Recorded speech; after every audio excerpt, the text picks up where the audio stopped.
Senhor presidente, senhoras, senhores vereadores, todos que nos acompanham de forma presencial e aqueles que também o fazem de maneira remota.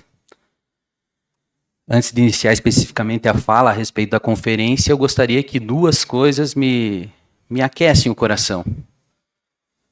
A legislatura 13 e 16, a qual eu pude fazer parte em alguns momentos, tinha uma representatividade muito baixa feminina.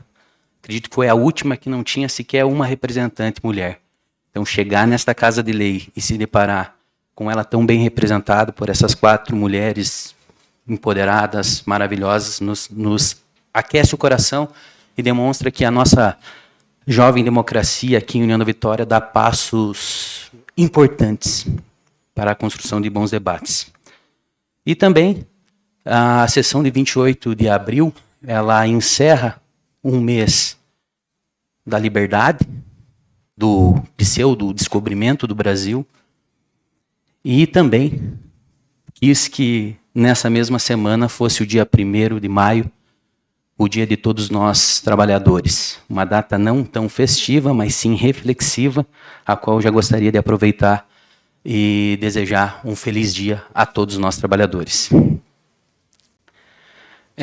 Aproveito aqui para parabenizar a condução do nosso presidente Anderson a esse momento político, após um processo eleitoral bastante intenso, a sabedoria que vem conduzindo na pessoa do amigo, mas também de toda a mesa diretora, as comissões, a essa qualidade de debate que vem sendo produzido aqui nesse legislativo. Fica aqui o meu parabéns.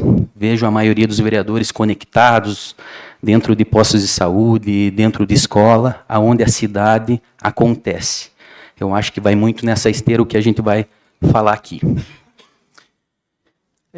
A Conferência Municipal das Cidades, ela vem na esteira dos outros calendários de conferência. Eu acho que o mais moderno aqui é o Plano Nacional de Saneamento Básico, mas a gente também teve o Plano Nacional de Gestão de Resíduos Sólido Urbano, e as conferências, elas vêm na construção de planos nacionais, diretrizes, né? Municípios encontram problemas comuns, então é importante que a gente faça construir uma política nacional do chão até o teto, ou vamos dizer assim, de baixo para cima. Pois a cidade nos permite falar uma série de palavras bonitas, como desenvolvimento urbano, sustentabilidade, inovação, tecnologia, mas o que a gente está falando é de gente, de vida humana. A Conferência da Cidade, a ferramenta que ela convoca, que é o Conselho Municipal da Cidade, é uma ferramenta informativa, consultiva e deliberativa. Chama a população, aquela que enfrenta as angústias e os desafios das cidades. Porque ela acontece na rua, na praça, nos bairros, é na cidade que a gente busca emprego. Então, fazer um planejamento é tentar espiar o futuro. A cidade que nós queremos lá na frente. Tem uma frase do nosso secretário que ela diz assim, o secretário Guto Silva, e que é um mantra dentro dessa construção. As cidades do futuro não permitem improviso. Elas precisam ser planejadas, e planejadas hoje, com sustentabilidade, inovação e participação social. Esse é o ponto focal. A participação social. O desafio de trazer as pessoas a querer discutir as cidades. E quando eu falo em cidade, e aqui eu de canto abro um sorriso, porque está aqui meu amigo Edinho. E quando a gente fala em construir cidades plurais para todos, a gente precisa se preocupar que a cidade chegue aonde não há cidade. Então a cidade abre a possibilidade de a gente falar de habitação, de educação. Hoje a marca Secretaria das Cidades, ela é, junto com a Fomento Paraná, dentro do sistema de financiamento municipal, para ser objetivo aqui. O porquê que chamar a conferência e construir o conselho é necessário? Porque ele passa a ser uma exigência legal para que abra oportunidades ao município, de buscar recursos junto ao sistema de financiamento dos municípios, onde a Fomento Paraná, que é o Banco de Fomento do Estado, é diferente a direção que cuida dos municípios daquela que cuida da Casa do Empreendedor. A Fomento é muito vinculada a isso, mas há um braço que cuida especificamente dos convênios junto aos municípios, porque falar de desenvolvimento urbano em municípios que arrecadam muito é fácil. Onde há dinheiro é fácil se planejar e se construir políticas públicas assertivas. Agora, onde não se tem, onde se encontram problemas, seja na arrecadação ou seja nas dívidas que o município... Esse é o desafio. E fica aqui, olhando para essas lideranças, dois grandes institutos hoje, que é a Fomento Paraná, do Estado do Paraná, mas também Itaipu Binacional, que, como todos podem acompanhar, vem fazendo a sua parte no que diz respeito ao desenvolvimento urbano, com obras estruturantes. A nossa conferência aqui em União da Vitória, veja, fica aqui também um agradecimento à Prefeitura, ao prefeito Ari Carneiro, que nos atendeu de forma pronta, quando nós fomos provocar para que se fosse convocado a Conferência das Cidades, e também se colocar à disposição no apoio para que essa atividade aconteça da forma mais correta possível. Se a gente vai falar de conferência, se a gente vai falar de cidade, nada mais justo do que conversar com os vereadores, que são os legítimos representantes da população, que é quem tem suas bases. Eu gosto de brincar, o vereador é um nome muito acertado. Talvez se separasse as sílabas, né? Porque é o ver-ador. Porque é o vereador o primeiro a ser lembrado. É o vereador aquele que, quando acontece alguma coisa na sua rua, no seu bairro, é quem vai bater na casa, é o telefone que toca. Então, assim, chamar os vereadores é chamar a parte mais sensível, aqueles que estão mais próximos dos reais problemas que a gente enfrenta.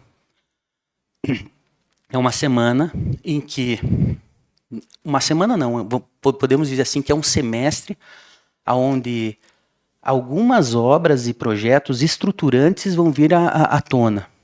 Primeiro, a obra de contenção ao bairro Dona Mercedes, onde a gente está falando que volta a ter o lado econômico daquele bairro, onde tem inúmeras empresas, a facilitar seus trabalhadores cheguem, mas também o olhar para o futuro, com ciclovia, privilegiando o espaço do menor, né? As cidades do futuro apontam para isso. Menos emissão de gases poluentes e privilegiar a bicicleta, o transporte coletivo, e é mais ou menos para isso, e a preservação do patrimônio histórico, né? É extremamente interessante. E só cabe a cidades que têm história. Então, a preservação do patrimônio histórico, ela precisa ser cuidada e talvez apontada como diretriz dentro de uma conferência da cidade, a fim de que a gente não possa imaginar que seja dilapidado o patrimônio público sem uma devida audiência pública e sem que se passe por essa legítima Casa de Leis. A contenção, o ambulatório médico de especialidades, obra que está saindo aqui no São Basílio, são mais de 13 milhões de investimentos do governo do Estado, é do nosso CISVALE, o Consórcio Intermunicipal de Saúde. São 14 no Paraná. Um está aqui em nossa região. Assim como inúmeras obras e projetos públicos, União da Vitória vem nos últimos anos demonstrando uma força política gigantesca. É assim o 7º Colégio da Polícia Militar, só há 7 no Paraná, um está aqui. Eu poderia aqui estar falando de outras coisas que nós passamos fruto de força política, e aqui fica o reconhecimento merecido do líder do governo, nosso conterrâneo, o deputado Hussein Bacri, também a força do presidente do Legislativo Estadual, o Alexandre Cury, que conduz aquela Casa de Leis com um olhar sensível aos municípios. Uma gestão municipalista faz com que as demandas municipais aconteçam. E, gente, durante a minha juventude, eu caminhei muito na universidade, nas suas, assim, eu brinco que eu sou piolho de carro de som, de megafone. E é um marco. Há mais de 10 anos foi levantado a federalização da Uniuv. Hoje, esse semestre, nós estamos a ponto de concluir o processo de estadualização da Uniuv. E aqui eu vejo pais, mães e muitas pessoas interessadas. Por que eu falo um marco histórico? Porque isso é olhar para dentro dos olhos dos nossos filhos e dizer que eles podem sonhar. Sonhar com a educação pública, de qualidade, plural e para todos. Então, gostaria de destacar essas 3 obras. Poderia ser colocado mais, mas porque, a meu ver, são das mais estruturantes a que tivemos nos últimos anos de nossa região. E ele só é fruto de trabalho técnico, comprometimento e força política. E aqui eu falo força política assim. Plano Nacional de Desenvolvimento Urbano é justamente para que a gente possa alinhar as ações do governo federal, estadual e municipal, sem nenhum tipo de sectaridade, sem nenhum tipo de divisão. Não adianta nós apontar para o desenvolvimento urbano se nós falar uma língua, o governo estadual outra, e por sua vez o governo federal outra. A tentativa de traçar diretrizes é para que alinhe as ações e para que ela chegue aonde realmente interessa e realmente importa, que é na população. Gente, é isso. Eu só gostaria, assim, de destacar o porquê do Conselho Municipal das Cidades. Voltar a repetir, dia 30, agora quarta-feira, a partir das 8 horas da manhã. É um dia de serviço, né? Então é muito difícil, às vezes, nós termos a população, mas com toda certeza terá lá servidores públicos, entidades. Aqui eu vejo uma série de lideranças das associações de moradores, pessoas importantes que precisam se inserir e fazer parte desse debate, porque é nele que acontece, que as coisas acontecem. E frisar, as cidades do futuro precisam ser construídas hoje.